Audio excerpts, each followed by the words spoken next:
तो चलो बच्चों, अब अपन आगे बढ़ते हैं डेफिनेट इंटीग्रेशन एंड एप्लीकेशंस के नेक्स्ट लेक्चर की तरफ, लेक्चर नंबर 10। प्रीवियस लेक्चर में अपन ने एस्टिमेशन से रिलेटेड बातें करी थी कि कैसे अपन को किसी इंटीग्रल को एस्टिमेट करना है, और साथ साथ में उसके ऊपर अपन ने कुछ क्वेश्चंस भी ट्राई किए थे कि कैसे अपन को upper limit lower limit of integration लानी है और कैसे उसको एस्टिमेट करना है। और उस लेक्चर में आपको कुछ होमवर्क भी दिया था लास्ट में, तो चलो पहले उस होमवर्क का डिस्कशन कर लेते हैं। एक्सरसाइज 1 के पार्ट 1 का सेक्शन डी दिया था, और उसमें पूरा नहीं दिया था, D1 और D2 क्वेश्चंस ही दिए थे। तो मुझे उम्मीद है कि अब इतने क्वेश्चंस करने के बाद एस्टिमेशन के आपके वो क्वेश्चंस हो गए होंगे। क्वेश्चन नंबर D1 अगर अपन देखें तो D1 के फर्स्ट में बहुत ही आसान है। आपको सबसे पहले बताया वन रेक्टेंगल अप्रोच से ही सोचना है। D1 के फर्स्ट में अपन को क्या लाना है, square root of 3 divided by 8 फंस रहा है किसके बीच में, मतलब ये इंटीग्रल है π/4 से लेकर के π/3, सॉरी ये वाला इंटीग्रल जो है sin x by x dx, ये वाला जो इंटीग्रल है ये √3/8 और √2/6 के बीच में फंस रहा है। तो आपको पहले ही समझाया था अपन कैसे सोचेंगे। सबसे पहले तो अगर आपने π/3 पुट किया, अगर आपने π/3 इसके अंदर पुट किया तो sin π/3 कितना आ जाएगा, ऊपर आ जाएगा √3/2 और x के बदले लिखेंगे π/3, तो π/3 sin x बाय x ये हो गया। इंटरवल का विड्थ कितना है, π/3 माइनस π/4 करोगे तो π/12 आ जाएगा।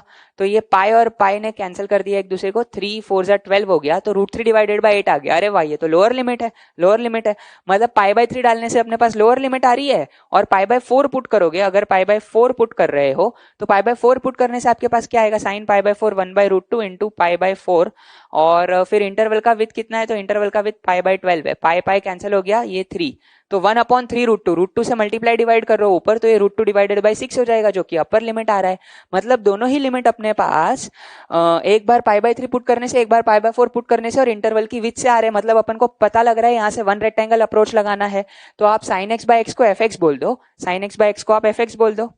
fx इक्वल टू अपने पास आ जाएगा बेटा sin x divided by x। इसका डेरिवेटिव निकालोगे तो आपके पास क्या आएगा, x, sin x का डेरिवेटिव हो जाएगा cos x, माइनस यहाँ पे आ जाएगा बेटा sin x, डिवाइडेड बाय नीचे कितना आ जाएगा x²।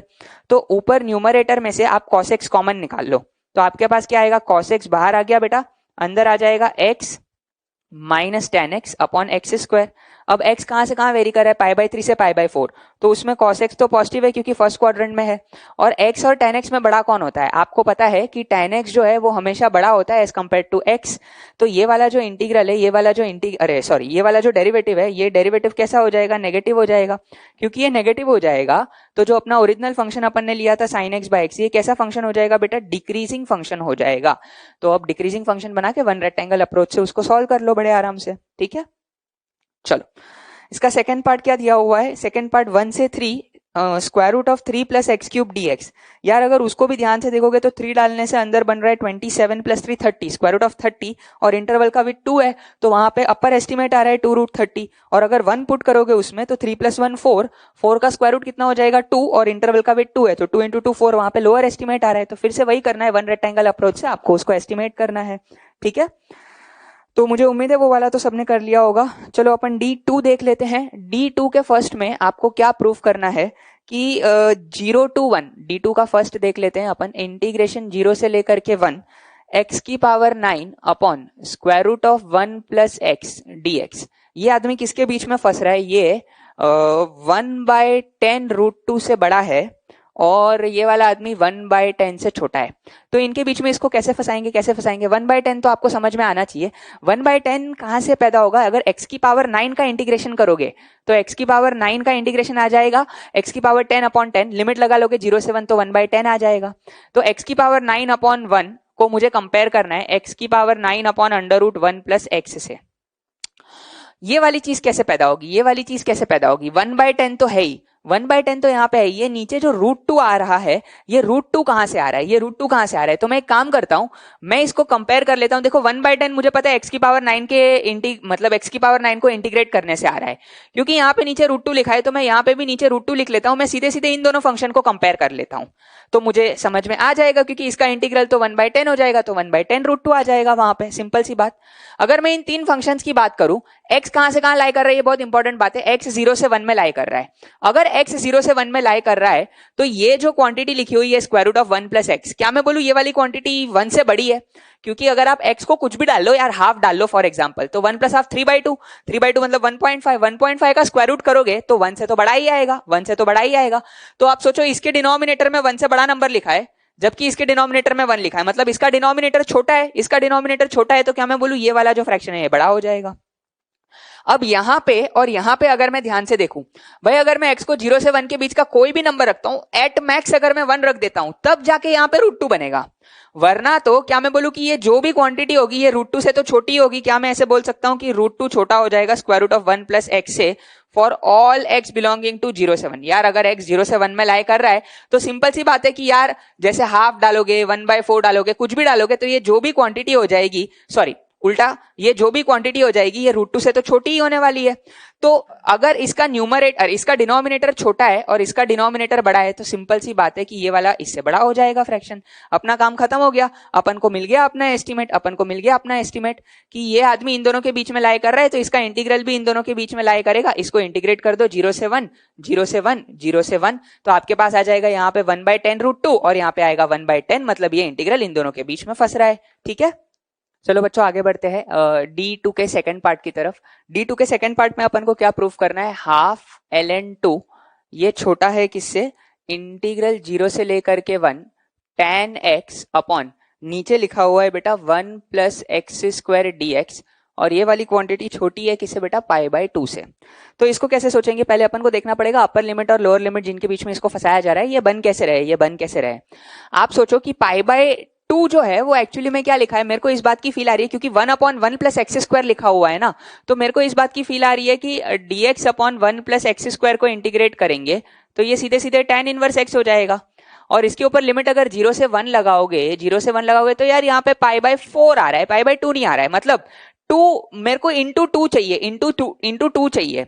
तो मैं एक काम करता हूं क्योंकि मुझे इंटू 2 चाहिए तो मैं एक फंक्शन लेता हूं, यहाँ पे तो अपन tan x upon 1 plus x square ही रहने देते हैं, यहाँ पे मैं फंक्शन ले लेता हूं 2/1 प्लस एक्स स्क्वायर। भाई 2/1 प्लस एक्स स्क्वायर अपन क्यों ले रहे हैं, कॉमन सेंस वाली बात है कि 1/1 प्लस एक्स स्क्वायर का इंटीग्रेशन tan इनवर्स x हो जाएगा और लिमिट लगाने के बाद π/4 आएगा, जिसको 2 से मल्टीप्लाई कर दूंगा तो वो अपर लिमिट आ जाएगी π/4।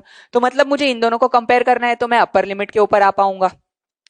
लोअर लिमिट कैसे आएगी, लोअर लिमिट कैसे आएगी, आप सोचो ln2 कैसे बनेगा, ln2 कैसे बनेगा। अगर आप एक बार के लिए सोचो कि ln2 को अपन कैसे पैदा करें, तो इसी को मिटा के अपन ln2 के बारे में अगर सोचें तो ln2 कैसे जनरेट होगा। ln2 जनरेट करने के लिए मैं बोल रहा हूं कि अगर आप x upon 1 plus x square को इंटीग्रेट करते हो तो आप सोचो कि आप यहां पे 2 से मल्टीप्लाई डिवाइड करोगे तो आपके पास क्या आ जाएगा, हाफ।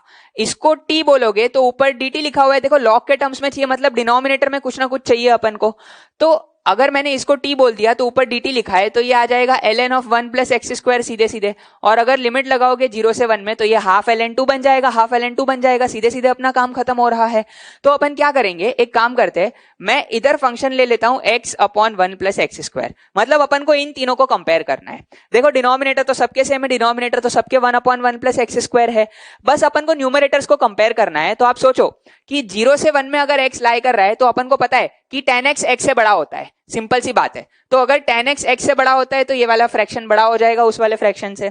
और अगर मैं केवल tan x की बात करूं 0 से 1 में तो इसकी ज्यादा से ज्यादा वैल्यू tan 1 होगी, और tan 1 की जो वैल्यू आती है ना बेटा, tan 1 की वैल्यू 2 से छोटी होती है, tan 1 की वैल्यू 2 से छोटी होती है तो वो वाला फ्रैक्शन बड़ा हो जाएगा। बस ये वाला फंक्शन इन दोनों के बीच में सैंडविच हो गया तो अपन बड़े आराम से बोल सकते हैं कि इसका integral from 0 to 1 x upon 1 plus x square dx ये छोटा हो जाएगा, इसका इंटीग्रल फ्रॉम 0 से लेकर के 1 tan x upon 1 plus x square dx, और ये छोटा हो जाएगा इंटीग्रल 0 से लेकर के 1 2dx upon 1 plus x square से, बरोबर। अब आप इसको इंटीग्रेट कर लोगे तो आपके पास ये लोअर लिमिट हाफ ln2 और अपर लिमिट π/2 आ जाएगी। ठीक है, समझ आई बात सबको।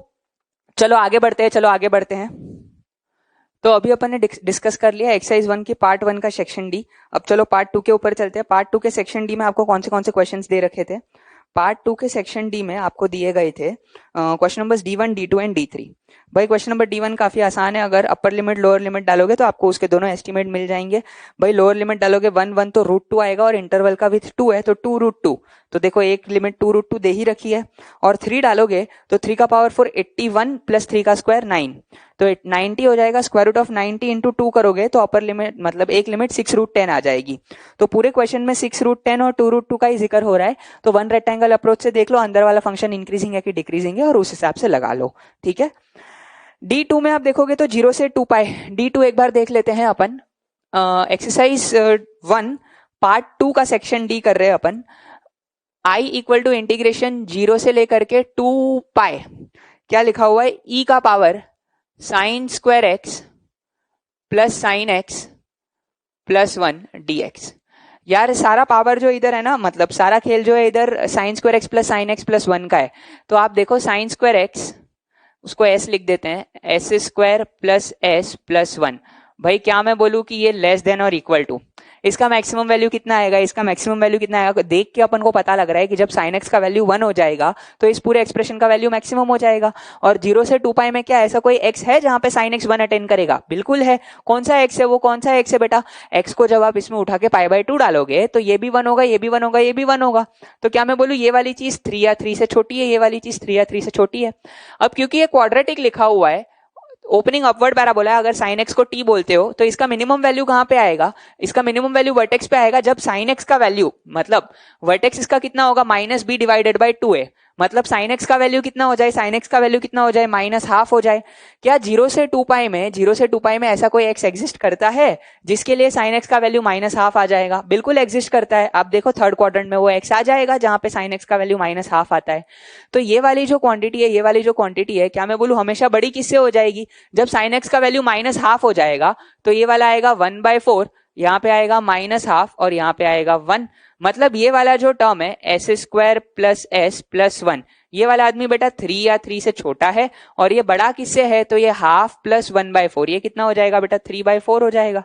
सिंपल सी बात, मतलब ये 3/4 से 1 के बीच में है, तो बस दोनों साइड e का पावर ले लो, e का पावर चढ़ा दो, तो e का पावर 3/4 से लेकर के e का power sine square x plus sine x plus 1, और ये लेस देन और इक्वल टू e क्यूब है। तो अब आप बड़े आराम से, आपको पता लग गया कि ये वाला फंक्शन इन दोनों के बीच में फंस रहा है, तो आप ऑप्शन चेक कर सकते हो, हर जगह पे 2 पाई 2 पाई 2 पाई तो आ ही रहा है, मतलब जो कि वो इस इंटरवल का विथ है, तो सीधे सीधे आप इंटीग्रेट कर दोगे तो आपके पास आ जाएगा कि ये किसके बीच में फंस रहा है। ठीक है, समझ आ गई बात, बहुत ईजी है। D3 देख लेते हैं अपन, D3 अच्छा क्वेश्चन है। क्वेश्चन नंबर D3 की अगर मैं बात करूं, f'(x) के बारे में क्या बोल रखा है बेटा, f'(x) ग्रेटर देन और इक्वल टू 0 है। f'(x) के बारे में क्या बोल रखा है, ग्रेटर देन 0 है। और f ऑफ 0 इक्वल टू क्या है बेटा 3 है, f ऑफ 0 इक्वल टू 3 है। और fx डिफाइन किया है -2 से 2 में। fx नॉन नेगेटिव है, मतलब fx कैसा है, ग्रेटर देन और इक्वल टू 0 है for all x belonging to, कहां से कहां डिफाइन कर रखा है, -2 से 2 में। तो अपन को बताना है कि fx का इंटीग्रल, बेसिकली -2 से 2 में fx का इंटीग्रल 12 से बड़ा होगा या 12 से ग्रेटर देन और इक्वल टू होगा, ये अपन को बताना है -2 से 2 में। तो क्या करें, यहां से स्टार्ट करते हैं। f'(x) ग्रेटर देन और इक्वल टू 0 है, तो मैं इसको दो केसेस में डिवाइड करता हूं। केस 1 में मैं बोलता हूं कि f'(x) इक्वल टू 0 हो जाए। अगर f'(x) इक्वल टू 0 हो गया, इसका मतलब f'(x) एक कांस्टेंट फंक्शन है, f'(x) इक्वल टू कांस्टेंट है, मतलब इसको अगर मैं फिर से इंटीग्रेट करूंगा तो मेरे पास fx एक लीनियर फंक्शन आ जाएगा, मेरे पास आ जाएगा fx equal to cx plus कोई कांस्टेंट d, मतलब fx एक लीनियर फंक्शन आ जाएगा, कॉमन सेंस वाली बात है। तो इस केस में अगर मैं इस फंक्शन का ग्राफ बनाऊं, देखो मुझे ये बात पता है कि -2 से 2 में ये y एक्सिस है, ये x एक्सिस है। -2 से 2 में ये जो फंक्शन है ये कैसा है, नॉन नेगेटिव है, मतलब ये हमेशा ग्रेटर देन और इक्वल टू 0 है, हमेशा इसकी वैल्यू पॉजिटिव है। यहाँ पे -2 है और यहाँ पे +2 है, और अपन को पता है कि अगर f'(x) इक्वल टू 0 है तो मेरा फंक्शन जो है वो लीनियर आ रहा है cx प्लस d के फॉर्म का, और 0 पे इसका वैल्यू 3 है, 0 पे इसका वैल्यू 3 है, मतलब d का वैल्यू कितना हो गया 3। मान लो -2 पे कुछ भी वैल्यू है, यार मेरे को नहीं पता, मान लो यहाँ पे है और ये एक लीनियर फंक्शन है, तो ये कुछ ऐसा बनेगा और ये वाला वैल्यू इसका 2 पे है। मैंने कुछ ऐसा ग्राफ बना लिया, ठीक है। F dash x greater than 0 है, इसका मतलब क्या है कि फंक्शन मेरा इंक्रीज कर रहा है, इंक्रीजिंग फंक्शन है। तो अब अगर मैं इस इंटीग्रल को डिफाइन करूं, आई इक्वल टू इंटीग्रेशन -2 से लेकर के 2 एफ एक्स डी एक्स, तो ये इंटीग्रल मेरा कितना आएगा, मतलब ये इंटीग्रल अगर मेरे को चाहिए तो मैं ये ब्लैक वाले पोर्शन से शेड कर रहा हूं, ये 0 पे इसका वैल्यू 3 है। मुझे किस वाले एरिया की जरूरत है, ये वाला एरिया। इस वाले एरिया को मैं नाम दे देता हूं, इसको मैं A1 बोल देता हूं, और प्लस ये वाला एरिया, ये वाला एरिया, इसको मैं A2 बोल देता हूं। मुझे अगर ये इंटीग्रल इवेल्युएट करना है तो मतलब मुझे क्या इवेल्युएट करना है बेटा, मुझे A1 प्लस A2 इवेल्युएट करना है। अब A1 प्लस A2 कैसे इवेल्युएट करेंगे, ध्यान से देखना यार। यहाँ पे आपको फंक्शन पता नहीं है, मतलब आपको C की वैल्यू पता नहीं है, तो आप डायरेक्टली तो ऐसे इंटीग्रेट नहीं कर सकते हो, अपन थोड़ा कॉमन सेंस लगा के इंटीग्रेट करेंगे। मैं क्या कर रहा हूं, मैं इसको एक्सटेंड कर देता हूं, मतलब यहां से इसको एक ऊपर बनाते हैं अपन, और इसको अपन ज्वाइन कर लेते हैं यहां पे इसके साथ। ऐसे मैं एक लाइन खींच देता हूं, y इक्वल टू 3 पे मैंने एक हॉरिजॉन्टल लाइन खींच दी। क्या आप सोच के बता पा रहे हो कि ये वाला जो ट्राइंगल है, इसको मैं रेड से बना देता हूं, ये वाला जो ट्राइंगल है, दो ट्राइंगल्स की मैं चर्चा कर रहा हूं, एक ये वाला ट्राइंगल और दूसरा ये वाला ट्राइंगल। क्या आप इस बात को समझ पा रहे हो कि इन दोनों ट्राइंगल का एरिया सेम होगा? क्यों सेम होगा? क्योंकि देखो ये वाला लेंथ और ये वाला लेंथ इक्वल है, दोनों लेंथ 2 है। ये वाला एंगल सेम है, वर्टिकली ऑपोजिट एंगल। ये वाला एंगल 90 है, ये वाला एंगल 90 है, तो ये वाला एंगल और ये वाला एंगल भी सेम होगा। तो दोनों ट्राइंगल कॉन्ग्रुएंट हो गए कि यार एक साइड दोनों में सेम है और तीनों एंगल दोनों में सेम है, तो दोनों ट्राइंगल कॉन्ग्रुएंट हो गए। तो क्या मैं बोलूं कि ये पोर्शन का एरिया और ये वाले पोर्शन का एरिया, दोनों एरिया सेम होगा, दोनों एरिया सेम होगा, इसका एरिया और इसका एरिया सेम होगा। मतलब बेसिकली अगर मुझे A1 प्लस A2 निकालना था तो क्या मैं बोलूं, क्योंकि ये वाला एरिया और ये वाला एरिया सेम हो गया है, तो अब ये जो पूरा A1 प्लस A2 का जो एरिया होगा वो इस रेक्टेंगल का एरिया हो जाएगा, इस रेक्टेंगल का एरिया। और इस रेक्टेंगल का एरिया अपन बड़े आराम से पता कर सकते हैं। इस रेक्टेंगल का एरिया कितना आ जाएगा, बेस 4 है और हाइट 3 है, तो ये कितना हो जाएगा बेटा, ये 12 हो जाएगा आंसर, बरोबर। तो अगर F double dash x equal to 0 हुआ, मतलब अपना एफ एक्स एक लीनियर फंक्शन होगा, तब जाके ये वाला एरिया कितना आएगा, ये वाला एरिया 12 आ जाएगा, सिंपल सी बात है। अब अगर केस 2 की मैं बात करूं, केस 2 की अगर मैं बात करूं, केस 2 में अपन बोलते हैं कि एफ डबल डैश एक्स, देखो ग्रेटर देन इक्वल टू 0 दे रखा था, तो अब अपन बोलते हैं कि F double dash x greater than 0 होगा। अगर F double dash greater than 0 है, इसका मतलब बहुत इंपॉर्टेंट बात कि मैं बोल सकता हूं कि एफ डैश एक्स कैसा फंक्शन है, तो इंक्रीजिंग फंक्शन है। ये मुझे पता लग रहा है कि एफ डैश एक इंक्रीजिंग फंक्शन है, मतलब लेफ्ट से राइट बढ़ते बढ़ते वो बढ़ रहा है। ये भी मुझे पता है कि F dash x greater than 0 है और एफ एक्स ग्रेटर देन और इक्वल टू 0 है। तो अगर मैं यहां पे ग्राफ तैयार करूं, अगर मैं यहां पे एफ एक्स का ग्राफ तैयार करूं, तो यहां पे किस प्रकार से ग्राफ बनेगा, ये y एक्सिस है, ये -2 है और ये +2 है, ये x एक्सिस है। F double dash greater than 0 है, मतलब कर्व कॉनकेव अप है, कर्व कॉनकेव अप है। मान लो -2 पे कुछ भी वैल्यू है, मुझे नहीं पता, मान लो यहाँ पे वैल्यू है और कॉनकेव अप है, मतलब ग्राफ मान लो ऐसे बन रहा है, ये वाली वैल्यू 2 पे है, ठीक है, ये वाली वैल्यू 2 पे। और ये भी अपन को पता है कि 0 पे वैल्यू कितना है, 0 पे वैल्यू कितना है, तो 3 है, 0 पे ये वाला वैल्यू 3 है। अब अगर मैं इंटीग्रेशन की बात करूं, मुझे अगर -2 से 2 में इसको इवेल्युएट करना है एफ एक्स डी एक्स को, तो फिर से मैं इसको बोल रहा हूं ये A1 प्लस A2 एरिया हो जाएगा, जहां पे A1 ये वाले पार्ट का एरिया है, A1 ये वाले पार्ट का एरिया है और A2 ये वाले पार्ट का एरिया है, ये वाले पार्ट का एरिया है। तो अब इसको इवेल्युएट कैसे करें? अब इसको इवेल्युएट करने के लिए अपन फिर से छोटा सा एक मैनिपुलेशन करते हैं। अपन को इसको एस्टिमेट करना है बेसिकली, क्योंकि ये कर्व का शेप तो कैसा भी हो सकता था। तो मैं एक काम करता हूं, मैं यहाँ पे फिर से 3 पे एक ये वाला लाइन बनाता हूँ, 3 पे मैं एक ये वाला लाइन बनाता हूँ। बहुत इंपॉर्टेंट बात ये है, क्योंकि एफ डैश एक इंक्रीजिंग फंक्शन है, एफ डैश एक इंक्रीजिंग फंक्शन है, तो इस वाले पोर्शन का एरिया जो मैं रेड से शेड कर रहा हूँ, इस वाले पोर्शन का एरिया, ठीक है, इस वाले पोर्शन के एरिया को मैं P बोल देता हूँ, और इस वाले पोर्शन के एरिया जो मैं रेड से शेड कर रहा हूँ, इसको मैं Q बोल देता हूं, इसको मैं Q बोल देता हूं। तो P और Q में क्या कनेक्शन होगा? देखो f डैश एक इंक्रीजिंग फंक्शन है, क्योंकि f double dash greater than 0 था, तो f डैश एक इंक्रीजिंग फंक्शन था, तो वो बढ़ते जा रहा है, बढ़ते जा रहा है, बढ़ते जा रहा है, तो ये x की लिमिट तो सेम है। तो क्या मैं यहाँ पे बोल सकता हूँ कि Q वाले रीजन का जो एरिया है, कॉमन सेंस वाली बात है, वो बड़ा हो जाएगा P वाले रीजन के एरिया से, क्योंकि f डैश कैसा फंक्शन था बेटा, इंक्रीजिंग फंक्शन था। तो एक बार ये अपन को आ गया कि Q वाला जो रीजन है वो P वाले रीजन से बड़ा है, तो अब मैं दोनों के एरियाज निकाल लेता हूं। Q वाले रीजन के एरिया को मैं क्या बोल सकता हूं? देखो ये पूरा एरिया जो था ना बेटा, ये पूरा एरिया A2 था, ये पूरा एरिया A2 था। अगर A2 के एरिया में से मैं इस रेक्टेंगल का एरिया माइनस कर देता हूं, तो मुझे क्यू रीजन का एरिया मिल जाएगा। इस रेक्टेंगल का एरिया कितना हो जाएगा, बेस 2 है, हाइट 3 है, तो ये 6 हो जाएगा। ये वाली चीज बड़ी है, ये वाली चीज बड़ी है, किससे, P। इस वाले रीजन का एरिया क्या होगा, P का, तो इस रेक्टेंगल के एरिया में से, इस रेक्टेंगल का एरिया कितना है, 6, इसमें से अपन सब्ट्रैक्ट कर देते हैं ये वाला पोर्शन का एरिया जो कि कितना है, A1, तो मैंने A1 माइनस कर दिया, बरोबर। तो मेरे पास क्या आएगा, मेरे पास क्या आएगा, A1 प्लस का A2 is greater than 12, 6 plus 6 12 हो गया, और A1 प्लस A2 क्या था अपना, ये वाला इंटीग्रल था, तो इंटीग्रल -2 से लेकर के 2 fx dx, ये कितना हो गया बेटा, ये 12 से बड़ा हो गया, सिंपल सी बात है। तो अगर मैं इन दोनों रिजल्ट को कंबाइन करूं, क्योंकि यार f डबल डैश x 0 भी हो सकता था, ग्रेटर देन 0 भी हो सकता था, तो अगर f double dash greater than और इक्वल टू 0 है, तो इस इंटीग्रल के बारे में मैं क्या बोल सकता हूं, या तो ये 12 से बड़ा होगा या तो ये 12 के बराबर होगा, मतलब ये ओवरऑल इंटीग्रल -2 से 2 fx dx will be greater than और इक्वल टू 12। ठीक है, नोट कर लो इसको अच्छे से। तो चलो बच्चों आगे बढ़ते हैं। अब अपन ये अपन ने एक्सरसाइज 1 डिस्कस कर लिया। अब एक्सरसाइज 2 के पार्ट 3 में आपको दिए गए थे क्वेश्चन नंबर 10 to 14, तो उनको डिस्कस कर लेते हैं, और 2 क्वेश्चन पीछे भी दिए थे। Exercise 2 part 3, question number 10 to 14। Question number 10 क्या दिया हुआ है, fx दिया हुआ है x+1 0 से लेके 1 में, और 2x² - 6x+6 1 से 2 में, और g ऑफ t इन्होंने डिफाइन करके रखा है t - 1 से t fx dx for t belonging to 1 से 2।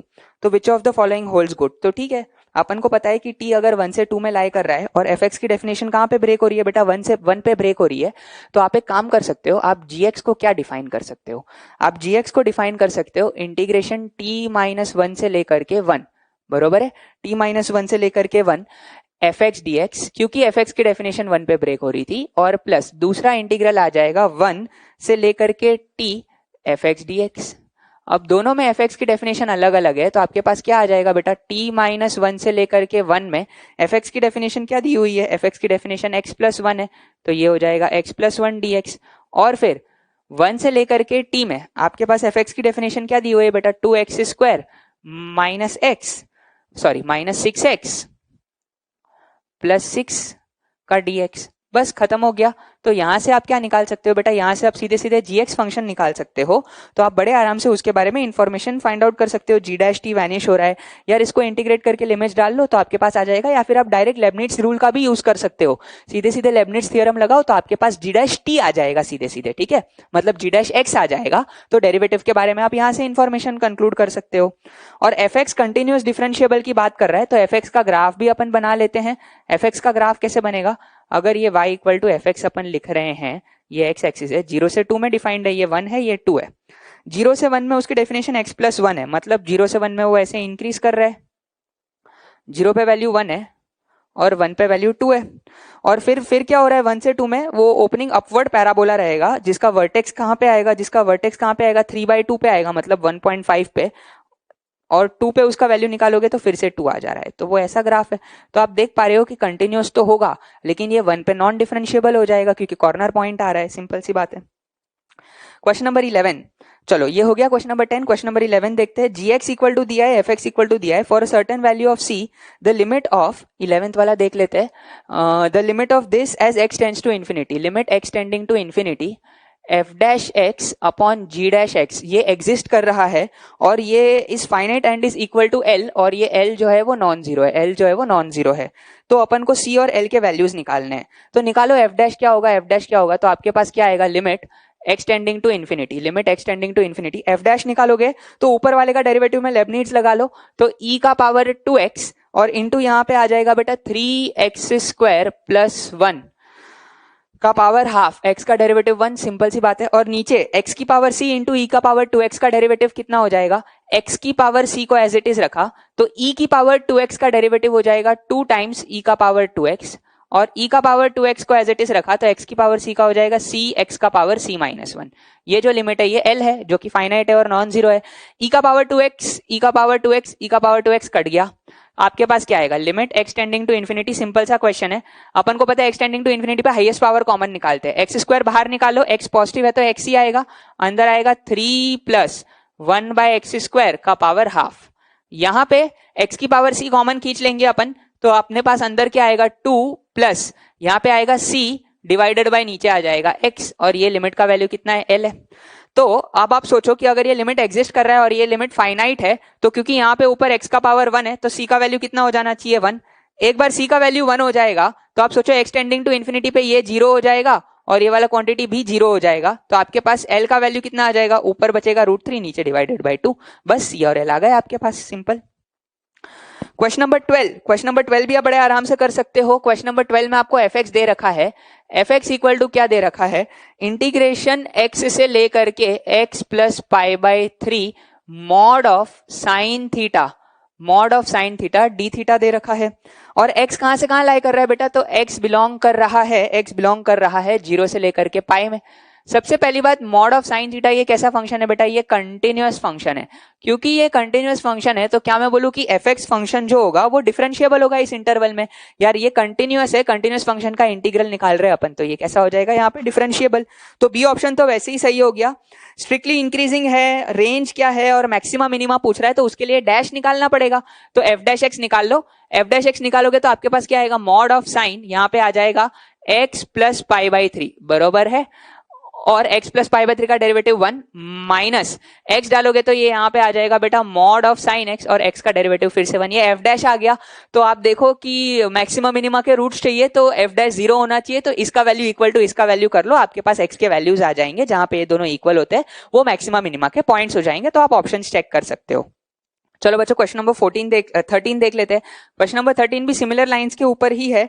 fx इक्वल टू आपको क्या दे रखा है बेटा, fx इक्वल टू दे रखा है इंटीग्रल 0 से लेकर के x mod of 2t minus 3 dt दे रखा है। कंटिन्यूअस डिफरेंशिएबल वगैरह की बात कर रहा है, तो आपके पास क्या आएगा, आपके पास fx इक्वल टू क्या आएगा, आपके पास fx इक्वल टू आएगा, अगर x जो है वो 3/2 या 3/2 से छोटा है तो सिंपल सी बात है, ये वाला मॉड नेगेटिव साइन से खुलेगा, तो सिंपल आपके पास आ जाएगा 0 से लेकर के x mod of 2t minus 3। अच्छा, ये वाला मॉड किस साइन से खुल जाएगा, ये वाला मॉड नेगेटिव साइन से खुल जाएगा, तो 3 माइनस 2t dt का इंटीग्रल आ जाएगा। और अगर x 3/2 से बड़ा है, अपन इसको डिफाइन कर रहे हैं, जैसे कि फॉर एग्जाम्पल मान लो x का वैल्यू 2 है, तो क्योंकि इसका क्रिटिकल पॉइंट 3/2 है तो इस इंटीग्रल को अपन को ब्रेक करना पड़ेगा। आपका पहला इंटीग्रल आएगा 0 से लेकर के 3/2, इतने में ये वाला मॉड माइनस साइन से खुलेगा 3 माइनस 2t dt, और फिर 3/2 से लेकर के, भाई जहां तक भी x जा रहा है, x 3/2 से बड़ा है तो जहां तक भी x जा रहा है वहां पे ये वाला मॉड प्लस साइन से खुल जाएगा, तो 2t माइनस 3 dt ये वैल्यू आएगी जब x 3/2 से बड़ा है उसके लिए। तो अब अपन सिंपल से इन दोनों इंटीग्रल्स को इवेल्युएट कर लेंगे, यहाँ पे ये वाला इंटीग्रल, यहाँ पे इनका एडिशन, तो मेरे को fx की डेफिनेशन मिल जाएगी जब x 3/2 से छोटा है और जब x 3/2 से बड़ा है, तो उसके लिए क्या है डेफिनेशन। तो उसके बाद अपन उसकी कंटिन्यूटी डिफरेंशिएबिलिटी की बड़े आराम से बात कर सकते हैं, वो तो एलसीडी का सवाल हो जाएगा। बस यहाँ पे ये बात इंपॉर्टेंट थी कि कैसे अपन को इस इंटीग्रल को ब्रेक करना है। मैं उम्मीद कर रहा हूँ ये वाली बात सबको समझ आई है। जब x 3/2 से बड़ा है, मैं फिर से रिपीट कर रहा हूँ, अगर ये x का वैल्यू 3/2 से बड़ा है तो आप एक बार सोचो कि अगर x का वैल्यू 2 है, तो अगर यहाँ पे मैं एक बार के लिए लिखूं, अगर 0 से 2 में मैं इंटीग्रेट कर रहा हूं मॉड ऑफ 2t माइनस 3 को, खुद ही सोचो आप कि इसका क्रिटिकल पॉइंट 3/2 है, तो यार 3/2 के लेफ्ट में जब x होगा तब ये अलग साइन से खुलेगा, 3/2 के राइट में होगा तब ये अलग साइन से खुलेगा, इसलिए अपन को यहाँ पे केसेस बाइफरकेट करने पड़ेंगे। तो मैंने 0 से स्टार्ट किया और मैं 3/2 तक गया, तब जाके ये वाला मॉड नेगेटिव साइन से खुल जाएगा, और 3/2 से x में जितना भी आगे जा रहा हूं, मान लो x का वैल्यू 2 है, तो 3/2 से 2 में ये वाला मॉड किस साइन से खुल जाएगा, प्लस साइन से खुल जाएगा, तो ये इंटीग्रल आ जाएगा। तो ये वाली डेफिनेशन आ जाएगी जब x 3/2 से बड़ा है उसके लिए, ठीक है। चलो बेटा आगे बढ़ते हैं क्वेश्चन नंबर 14 की तरफ। क्वेश्चन नंबर 14 में क्या दिया हुआ है आपको, क्वेश्चन नंबर 14 में बोल रहा है fx इक्वल टू 0 से लेकर 1। 14th क्वेश्चन अगर अपन देख लें तो fx इक्वल टू दिया है आपको इंटीग्रेशन 0 से लेकर के 1 f of tx dt, f of tx dt where f dash x is continuous. जहां पे f डैश को उन्होंने कैसा फंक्शन बोला हुआ है बेटा, कंटिन्यूअस फंक्शन बोला हुआ है। f डैश जो है वो एक कंटिन्यूअस फंक्शन है, और साथ में और कुछ इंफॉर्मेशन दी हुई है, f ऑफ 1 इक्वल टू 2 है, f ऑफ 1 इक्वल टू 2 है, तो वो कुछ ऑप्शंस पूछ रहा है, पीरियोडिक, f डैश 0 है। देखो f डैश 0 बी ऑप्शन जो है ना, वो हमें हिंट दे रहा है कि अपन को इसको डिफरेंशिएट करना है, लेकिन डिफरेंशिएट कैसे करें। डिफरेंशिएट करने के लिए अगर डिफरेंशिएट करेंगे तो एक डिफरेंशियल इक्वेशन बनेगी, इस बात की आपको फील आनी चाहिए। यहाँ पे मैं काम करता हूँ, एक सब्स्टिट्यूशन यूज करता हूँ, मैं tx को इक्वल टू p बोल देता हूँ। अगर मैंने tx को इक्वल टू p बोल दिया तो dt कितना हो जाएगा बेटा, dp डिवाइडेड बाय x हो जाएगा सीधे सीधे। तो अपना जो क्वेश्चन है वो क्या हो जाएगा, fx इक्वल टू इंटीग्रेशन, अगर लोअर लिमिट डालेंगे 0 डाला तो p का वैल्यू 0, 1 डाला t को तो p का वैल्यू कितना आ जाएगा x, f ऑफ tx के बदले p डाल देंगे, dt के बदले कितना आ जाएगा dp डिवाइडेड बाय x। यहां से आपको इस बात की फील आएगी कि यार ये सब्स्टिट्यूशन यूज करने से अपना क्या फायदा हुआ। अब आप देखो कि ये इंटीग्रेशन तो p के रिस्पेक्ट में x बाहर निकाल सकते हो, तो fx इक्वल टू आपके पास क्या आएगा 1 बाय x इंटू इंटीग्रेशन 0 से लेकर के x f of p dp। अब आप सोचो, क्योंकि क्वेश्चन में f डैश x का जिक्र कर रहा है तो आप इसको डिफरेंशिएट कर सकते हो लेबनिट्ज रूल यूज करके। तो आपके पास क्या आएगा f dash x equal to, अगर अपन ध्यान से करें तो 1 बाय x को एज इट इज रखा मैंने, इनटू इसका डेरिवेटिव करोगे तो बेटा कितना आ जाएगा, x डालेंगे और x का डेरिवेटिव 1 हो जाएगा, और प्लस इसको एज इट इज रहने देते हैं, 0 से लेकर के x f p dp को एज इट इज रहने दिया, तो 1 बाय x का डेरिवेटिव कितना हो जाएगा, 1 बाय x का डेरिवेटिव हो जाएगा बेटा -1 बाय एक्स स्क्वायर। सिंपल सी बात है। तो अच्छा, यहाँ पे 1 बाय x को अपन ने डिफरेंशिएट कर दिया है।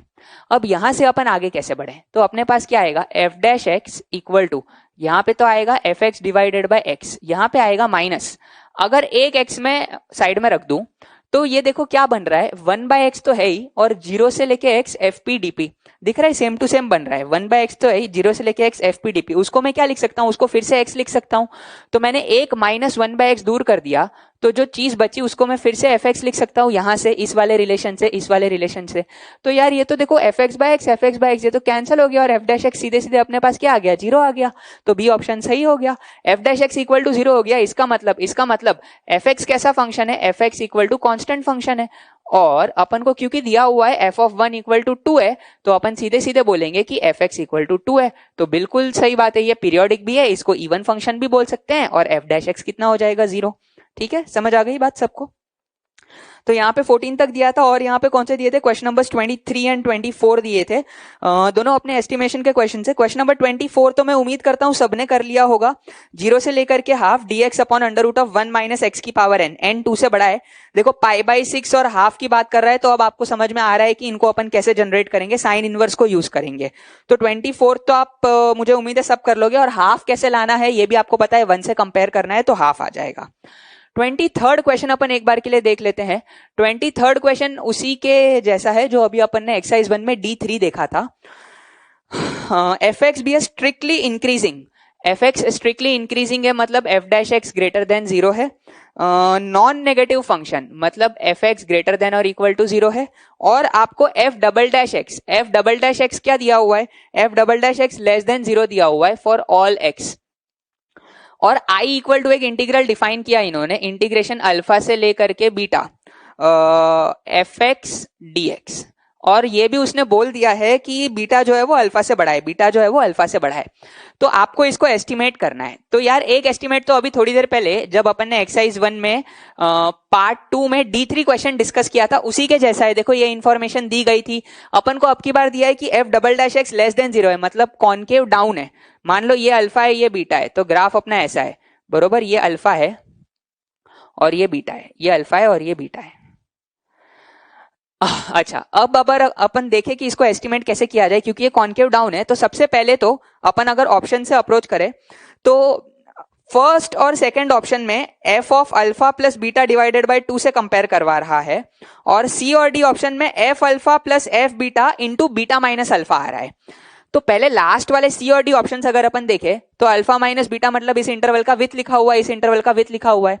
ये F of alpha plus f of beta कहां से आ रहा है, इसको देख के आपको ट्रेपीजियम की फील आ रही है क्या? अगर मैं एक ट्रेपीजियम कंप्लीट कर लूं, ये वाला, अगर मैं ये वाला ट्रेपीजियम कंप्लीट कर लूं, ये वाला ट्रेपीजियम दिख रहा है आपको, क्या मैं बोलूं कि अपना इंटीग्रल आई जो है, क्या मैं बोलूं आई के अंदर जो एरिया है, आई के अंदर जो एरिया है वो ये वाला है, वो इस वाले ट्रेपीजियम के एरिया से क्या होगा, ये वाला जो ट्रेपीजियम है इस वाले ट्रेपीजियम के एरिया से बड़ा होगा। तो एरिया ऑफ ट्रेपीजियम क्या हो जाएगा, नाम दे देते हैं ट्रेपीजियम को, मान लो ये ए, ये बी, ये सी और ये D. Trapezium A B C D के एरिया से बड़ा हो जाएगा, तो आई किससे बड़ा आ जाएगा, आई किससे बड़ा आ जाएगा, ट्रेपीजियम का एरिया क्या लिखोगे, half into sum of parallel sides. ये मतलब ये एक पैरेलल साइड है और ये एक पैरेलल साइड है, ये वाली वैल्यू कितनी हो जाएगी एफ ऑफ अल्फा, ये वाली वैल्यू कितनी हो जाएगी एफ ऑफ बीटा। तो half into sum of parallel side जाएगा f of alpha plus f of beta into उसका हाइट क्या हो जाएगा, उसका हाइट हो जाएगा बीटा माइनस अल्फा। बस सिंपल सी बात है, क्योंकि ये इंक्रीजिंग फंक्शन भी था और f double dash x negative था, तो अपन बोलेंगे कि आई ग्रेटर देन ये क्वांटिटी आ जाएगी। एक ऑप्शन मैंने प्रूव कर दिया। और ए और बी में से कौन सा आएगा, इसके लिए अभी मैंने आपको थोड़ी देर पहले समझाया था, D3 में अपन ने जैसे किया था एग्जैक्टली सिमिलरली आपको करना है। बस एक बात का ध्यान रखना है कि क्योंकि उसमें F of alpha plus beta divided by 2 आ रहा है, तो आप एक काम करो, alpha plus beta divided by 2 इधर बीच में आएगा कहीं ना कहीं पे, alpha plus beta divided by 2। तो आप एक काम करो, आप यहां पे ये वाली लाइन बना लो, ये वाली लाइन बना लो यहां पे ऐसे, और आप सोच के करो कि इस वाले एरिया में और इस वाले एरिया में कौन बड़ा होगा, कौन छोटा होगा और क्यों होगा। देखो एफ डबल डैश एक्स जो है वो क्या है, लेस देन 0 है। तो अगर F double dash x less than 0 है, इसका मतलब एफ डैश जो है ये कैसा फंक्शन है, ये डिक्रीजिंग फंक्शन है। क्योंकि ये डिक्रीजिंग फंक्शन है, तो ये जो एरिया में रेड से शेड कर रहा हूं, मतलब इस वाले पोर्शन का एरिया और इस वाले पोर्शन का एरिया, क्योंकि ये डिक्रीजिंग फंक्शन है, तो क्या मैं बोलूं कि ये वाला एरिया जो होगा ये ज्यादा होगा एज कंपेयर टू ये वाला एरिया। इसके आगे आपको वैसे ही अप्रोच करना है जैसे अपन ने वहां पे अप्रोच किया था, ठीक है। चलो बच्चों, कॉम्प्रिहेंशन 1 भी दिया था, उसको भी देख लेते हैं। काफी आसान सा कॉम्प्रिहेंशन है। कॉम्प्रिहेंशन नंबर 1, कॉम्प्रिहेंशन नंबर 1 में क्या दिया हुआ है, F x into F dash of minus x equal to, आपको सामने दिया हुआ है F of minus x into F dash of x. ये एक रिलेशन सेटिस्फाई कर रहा है और एफ ऑफ 0 इक्वल टू 3 दिया हुआ है। तो आपको मतलब वैल्यूज पूछ रहा है कुछ ऑप्शंस, तो देखते हैं। सबसे पहले तो मैं अगर इसको उधर शिफ्ट कर दूं तो मेरे पास क्या आएगा, F dash of x into F of minus x minus F of x into F dash of minus x equal to 0 लिखा हुआ है। इसको देख के आपको यू इंटू वी रूल की फील आ रही है क्या? ध्यान से सोचो। एफ ऑफ माइनस एक्स को एज इट इज रखा, एफ एक्स का डेरिवेटिव कितना हो जाएगा, एफ डैश एक्स हो जाएगा। उसके बाद एफ एक्स को एज इट इज रखा, एफ ऑफ माइनस एक्स का डेरिवेटिव कितना हो जाएगा, F dash of minus x into minus x का डेरिवेटिव, एक माइनस साइन आ गई, तो ये यू इंटू वी रूल लिखा हुआ है। किसका डेरिवेटिव लिखा हुआ है, क्या मैं बोलूँ, ये लिखा हुआ है D by D x of F of x into लिखा हुआ है F of minus x equal to 0। आप ध्यान से सोच के करके देखो, इसका डेरिवेटिव निकालोगे तो एफ एक्स को एज इट इज, इसका डेरिवेटिव आएगा minus times F dash of minus x, जो कि यहाँ पे लिखा है। फिर एफ ऑफ माइनस एक्स को एज इट इज रखा, एफ एक्स का डेरिवेटिव एफ डैश एक्स हो जाएगा। तो सीधे सीधे अगर इसका डेरिवेटिव इक्वल टू 0 है तो मैं यहाँ से क्या कंक्लूड करूंगा बेटा, F of x into F of minus x, ये एक कॉन्स्टेंट फंक्शन है, ये इक्वल टू सी हो जाएगा। और अपन को दे रखा है कि 0 पे वैल्यू 3 है, तो एक्स को 0 पुट करोगे तो एफ ऑफ 0 इंटू यहाँ पे आएगा F of 0 equal to C. F of 0 का वैल्यू 3 दे रखा है, तो सी का वैल्यू कितना आ जाएगा, 9 आ जाएगा, 3 इंटू 3। तो देयरफॉर अपने पास रिलेशन क्या आ गई, F of minus x equal to 9 divided by F of x. तो इससे अब आप सारे क्वेश्चन बड़े आराम से सॉल्व कर सकते हो, एबीसी ऑप्शन। वो सेकंड वाला इंटीग्रल जो इवेल्युएट करना है उसमें आप किंग लगा दोगे तो वहां पे अंदर एफ ऑफ माइनस एक्स आ जाएगा और दोनों इंटीग्रल्स को ऐड कर दोगे। ऐसे टाइप के क्वेश्चन सब आपको सॉल्व करना आता है। मेन बात यही है, अगर किसी ने ये कर लिया तो बाकी के तीनों ऑप्शन बड़े आराम से हो जाएंगे। ठीक है, नोट कर लो इसको। तो चलो बच्चों, अब इस लेक्चर के साथ आगे बढ़ते हैं। पिछले क्लास में अपन ने एस्टिमेशन पढ़ा था और अपन ने अलग अलग मेथड्स बताए थे मैंने, कैसे अपन को एस्टिमेट करना है, वन रेक्टेंगल को यूज करके, सैंडविच थ्योरम यूज करके, वगैरह वगैरह अपन ने चीजें यूज करी थी। तो आगे बढ़ने से पहले, नेक्स्ट टॉपिक के ऊपर बढ़ने से पहले एक फाइनल एस्टिमेशन के ऊपर क्वेश्चन कर लेते हैं। यहाँ पे मैंने एक क्वेश्चन लिखा हुआ है 0.7 e का पावर x स्क्वायर dx। तो आपको ये 3 चीजें प्रूव करनी है। तो मैं चाहता हूँ सारे बच्चे एक बार क्वेश्चन नोट करें और इनको खुद से ट्राई करें, अपने अपना दिमाग लगाओ, अपनी अपनी बुद्धि लगाओ। एकदम आसान है अगर आप सोच समझ के करोगे तो। थर्ड पार्ट को देख के डर मत जाना, एक बार कोशिश करना, नहीं होता है तो अपन डिस्कस करेंगे। ठीक है, नोट करके ट्राई करो।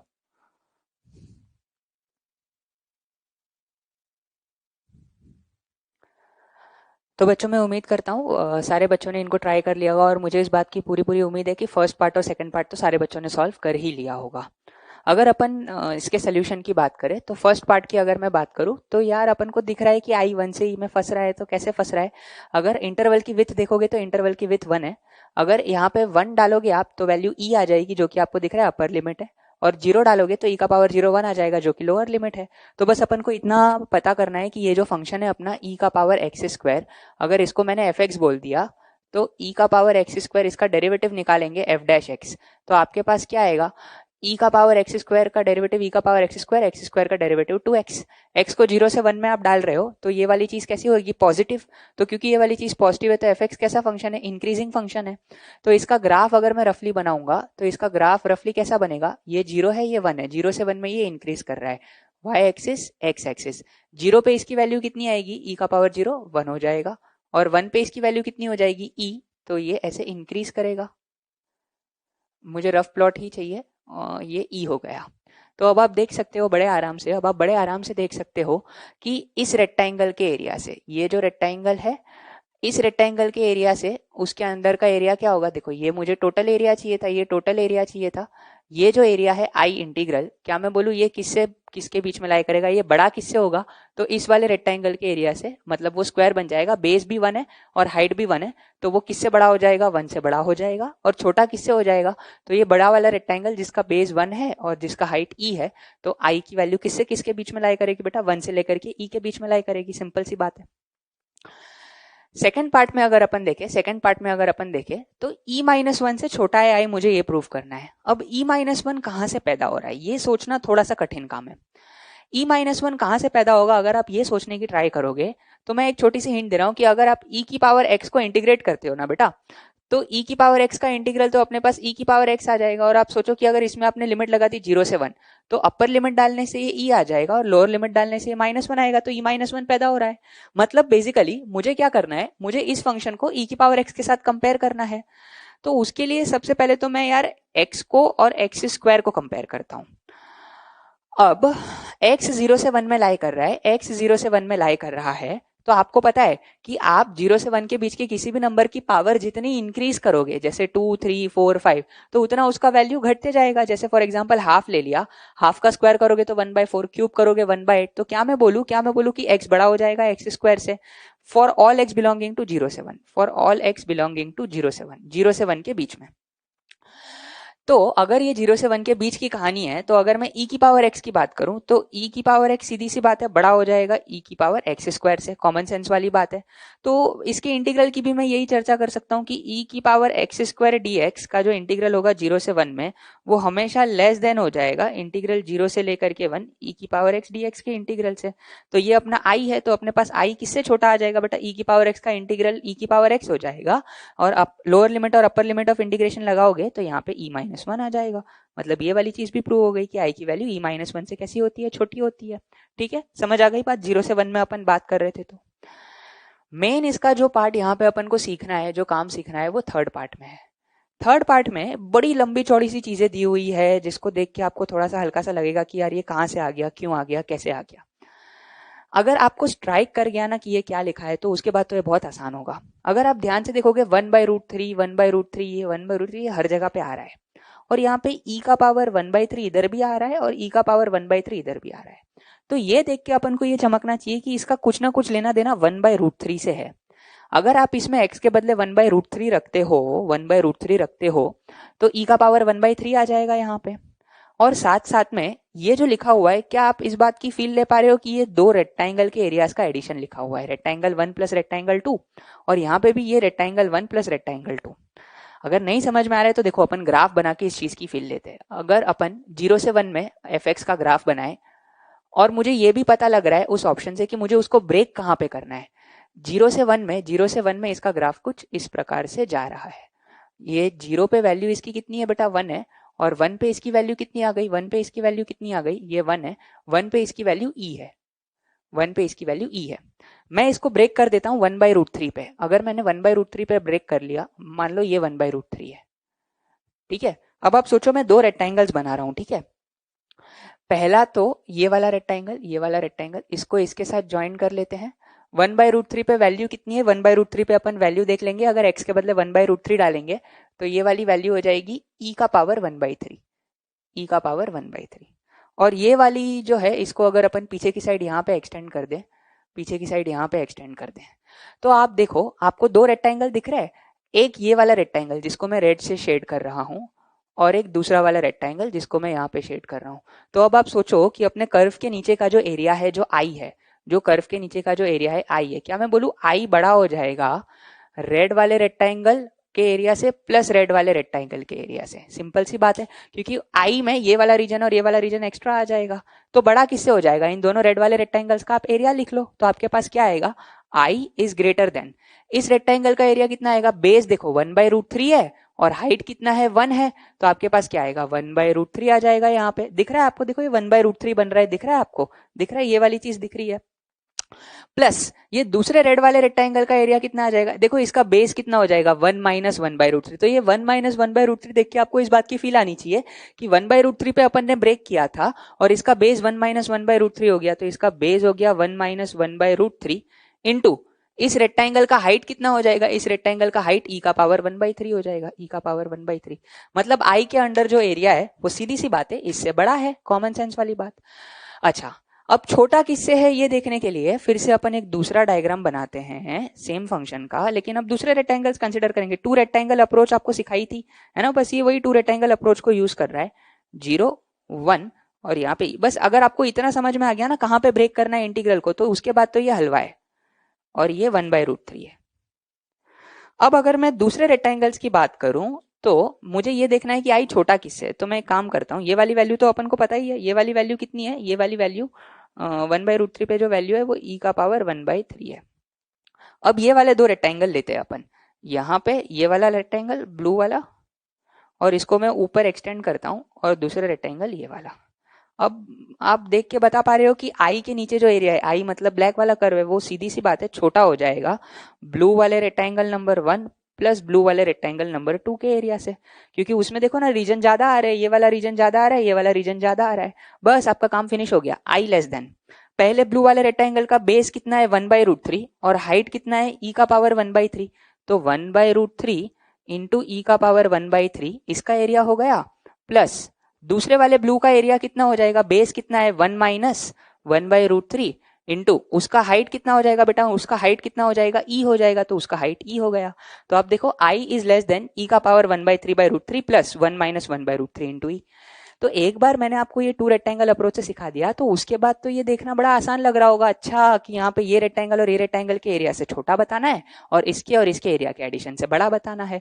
तो जब भी ऐसा कुछ कॉम्प्लिकेटेड सा है तो उसमें से एक ऐसा पॉइंट पकड़ो जहां पे आपको इस बात की हिंट मिले कि उसके इंटीग्रल को कहाँ पे अपन को ब्रेक करना है और कैसे अपन को 2 रेक्टेंगल अप्रोच यूज करना है। ठीक है, नोट कर लो। चलो बच्चों आगे बढ़ते हैं नेक्स्ट टॉपिक की तरफ। मीन वैल्यू थ्योरम, टॉपिक डाल दो बेटा, mean value theorem for definite integration. छोटा सा टॉपिक है, फटाफट से खत्म करेंगे। Mean value theorem for definite integration. पहले मैं चाहता हूं कि सारे बच्चे एक बार ये डेफिनेशन नोट कर ले जो मैं बोल रहा हूं। लिखिए, it states that a continuous function on a closed bounded interval. लिखिए, it states that a continuous function on a closed bounded interval.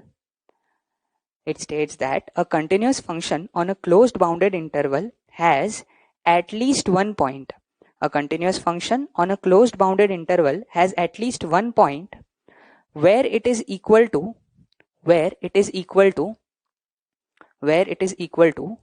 its average value on the interval.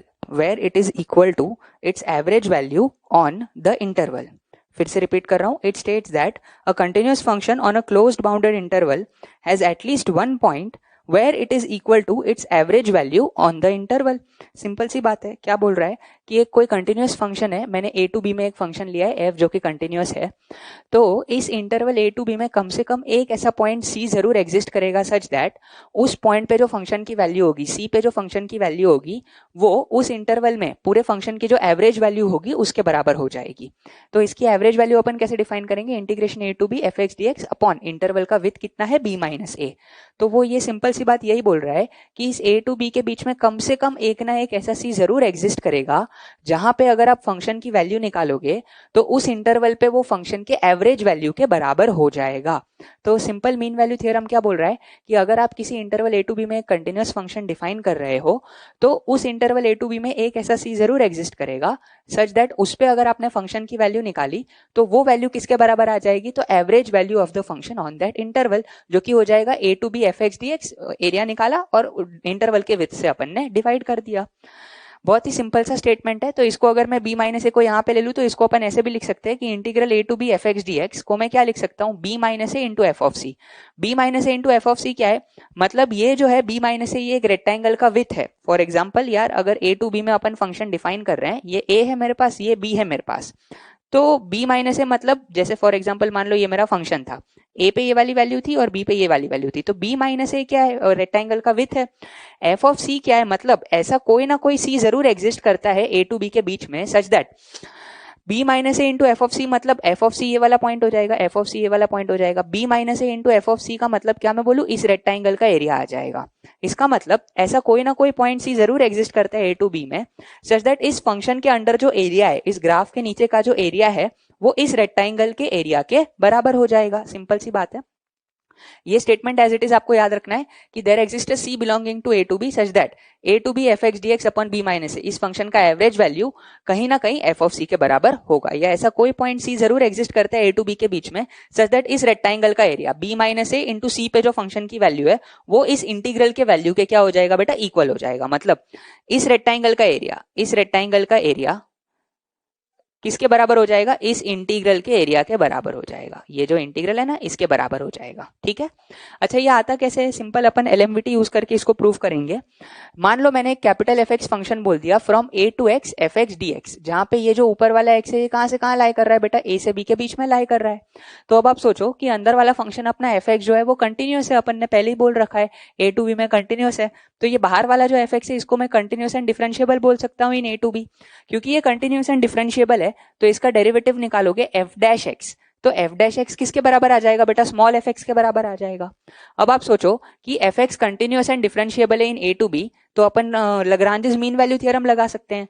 तो बाय एलएमवीटी अपन क्या बोल सकते हैं कि there exist a C belonging to A to B, मतलब A to B के बीच में कम से कम एक ऐसा सी जरूर एग्जिस्ट करेगा such that f dash of c लिखेंगे अपन तो वो किसके बराबर हो जाएगा, f of b minus F of a upon b minus, ये तो लग्रांजिस मीन वैल्यू थ्योरम का सिंपल सा स्टेटमेंट है। तो ये स्टेटमेंट को अगर मैं कन्वर्ट करूंगा इस स्मॉल एफ एक्स के टर्म्स में तो मेरे पास क्या आएगा, एफ डैश ऑफ सी लिखेंगे तो वो एफ ऑफ सी आ जाएगा। F of b, capital f of b मतलब एक्स के बदले बी डाल देंगे तो ये आ जाएगा integral a to b f x D x. F of a लिखेंगे तो ए से ए में इसको इंटीग्रेट करेंगे तो वो इंटीग्रल तो जीरो हो जाएगा, तो एफ ऑफ ए तो जीरो हो गया और नीचे कितना आ गया, बी माइनस ए।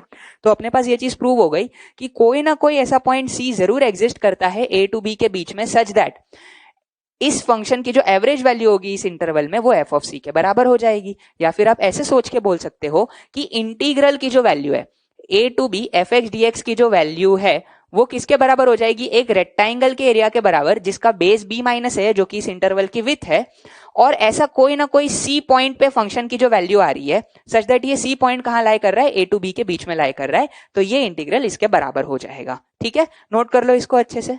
तो बेटा यहाँ पे अब मैंने मीन वैल्यू थ्योरम पे दो एकदम सिंपल क्वेश्चंस लिखे हुए हैं। मैं चाहता हूँ सारे बच्चे एक बार इनको नोट करके खुद से ट्राई करें, बाद में अपन डिस्कस करेंगे। तो चलो बच्चों, मुझे उम्मीद है कि सब लोगों ने कर लिया होगा। पहला क्वेश्चन क्या है, find the value of c which satisfies MVT मतलब मीन वैल्यू थ्योरम। दो अलग अलग पार्ट है, ऑन 0 to 1 फॉर ये function x into 1 minus x. ठीक है, x इंटू 1 माइनस एक्स प्यारा सा फंक्शन है, कंटिन्यूस है और डिफरेंशिएबल है 0 से 1 में। तो अपन को पता है कि अगर कोई कंटिन्यूस डिफरेंशिएबल फंक्शन है तो देयर एग्जिस्ट एटलीस्ट वन सी, मतलब कम से कम एक ऐसा सी तो एग्जिस्ट जरूर करेगा such that integral, first part कर रहे हैं अपन, इंटीग्रल ए टू बी मतलब 0 से लेकर के 1 एफ एक्स डी एक्स मतलब x into 1 minus x D x divided by नीचे कितना आएगा, b माइनस ए, इंटरवल का विड्थ कितना है 1 माइनस 0, ये किसके बराबर हो जाएगा, f ऑफ c, जहां पे c कहां से कहां लाई करेगा बेटा, 0 to 1 में लाई करेगा। ये सिंपल मीन वैल्यू थ्योरम का स्टेटमेंट है। तो यहां से अपन को ये c का वैल्यू निकालना है कि ये c का वैल्यू क्या आ जाएगा।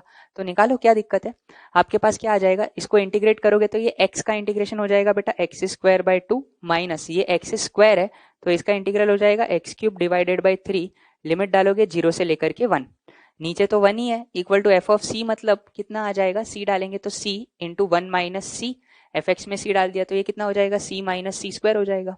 तो ये वैल्यू कितनी आ जाएगी, 0 डालने पे तो 0 आ रही है, 1 डालने पे कितना आएगा, हाफ माइनस 1/3, हाफ माइनस 1/3 करोगे तो ये कितना हो जाएगा 1/6। तो एक सिंपल सी क्वाड्रेटिक बन जा रही है, c square minus c plus 1/6 equal to 0।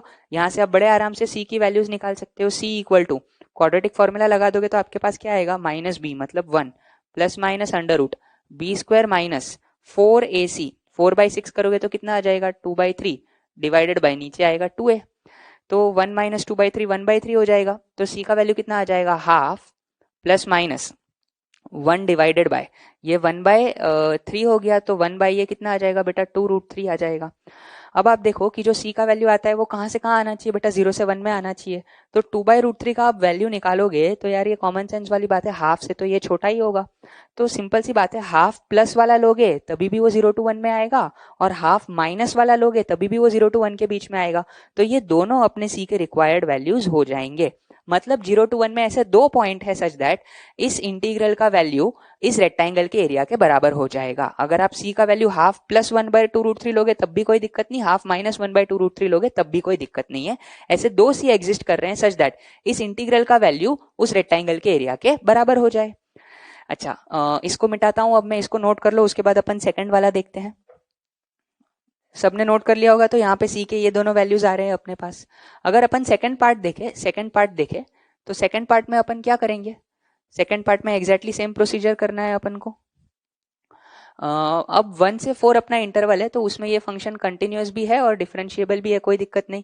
तो मीन वैल्यू थ्योरम से मैं क्या बोल सकता हूँ कि इंटीग्रल 1 से लेकर के 4 x² dx अपॉन इंटरवल का विथ कितना है 4 - 1, तो ये किसके बराबर हो जाएगा f ऑफ c। ऐसा कोई ना कोई c जरूर एग्जिस्ट करेगा, किससे किसके बीच में, 1 से 4 के बीच में, बरोबर। तो अपने पास क्या आएगा भाई, 1 से 4 में इसको इंटीग्रेट करोगे तो ये x³/3 हो जाएगा, लिमिट लगेगी 1 से 4 और डिवाइडेड बाय ये नीचे 4 - 1 3 इक्वल टू अपने पास f ऑफ c मतलब कितना हो जाएगा बेटा c²। तो ये कितना हो जाएगा 4 का क्यूब 64, तो अपने पास आएगा 64 और -1 डिवाइडेड बाय नीचे कितना आ रहा है बेटा 20 से, अरे सॉरी 3 × 3 कितना हो जाएगा 9 हो जाएगा। ये किसका वैल्यू आ गया c²।